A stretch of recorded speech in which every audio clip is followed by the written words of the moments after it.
All right, let's dive right in. Today, we're basically cracking open the closet door to figure out the hidden psychology behind what we wear. It's a story, a story we tell about ourselves every single day, and a lot of the time we don't even realize we're telling it. So I've got a question for you right now. Just take a second and look at what you're wearing.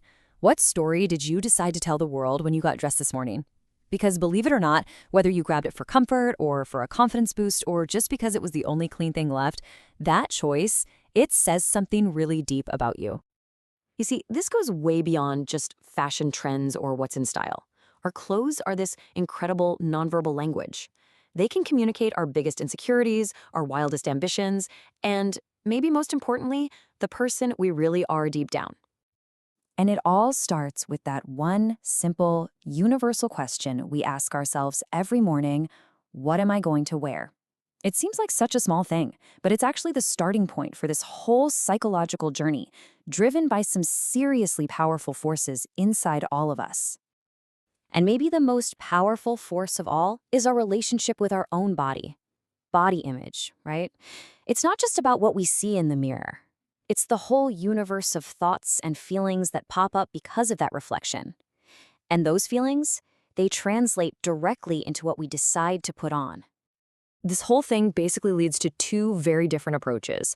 It's like our clothes become part of this silent conversation we're having with our bodies. So if we're feeling kind of dissatisfied, we might lean towards styles that conceal or hide our shape. But on the flip side, when we're feeling good, feeling confident, we might choose something more expressive, something that highlights our physique. It's this daily choice between hiding and highlighting.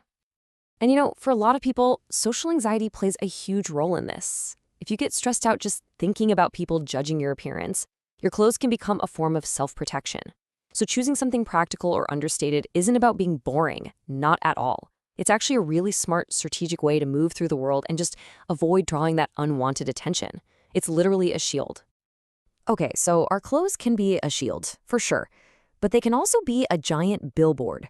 They're not just about reacting to how we feel about our bodies. They are an amazing tool for proactively expressing who we are from the inside out. A great way to think about it is that your wardrobe is your second skin. Yeah, it's this layer that you carefully choose to present to the world, and it lets you broadcast your personality without ever having to say a single word. This is where we get into this really fascinating balancing act of managing our identity. We've all got a real self, right? That's the person you are when you're just chillin', nobody's watching. But then there's the public self. That's the persona you want to project. In clothing, it's one of the main ways we bridge that gap, carefully crafting the exact image we want everyone else to see. And listen, this link between who you are and what you wear isn't just some theory. There's real research showing that personality traits, like being open to experience, directly link up with making more unique, more fashion-forward clothing choices. For some people, clothes are just a playground for creativity, a canvas for how they see the world. But here's the thing. As personal as our choices feel, they don't just happen in a bubble. We're all getting dressed inside this world that has its own powerful external forces, a whole set of unwritten rules that we're constantly trying to figure out.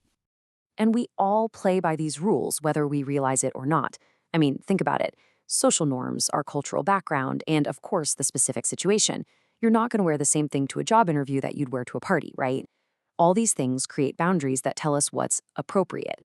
So when it comes time to actually buy something, most of us follow this surprisingly predictable mental checklist. First up, the basics. How does it look? Does it fit right? Do I like the color? Is it comfortable? Then, after that, we might think about the price or the brand. And while things like sustainability are becoming more important, for most people, they're often the last thing on the list after all those other boxes have been ticked. And here's the real kicker. None of these priorities are set in stone.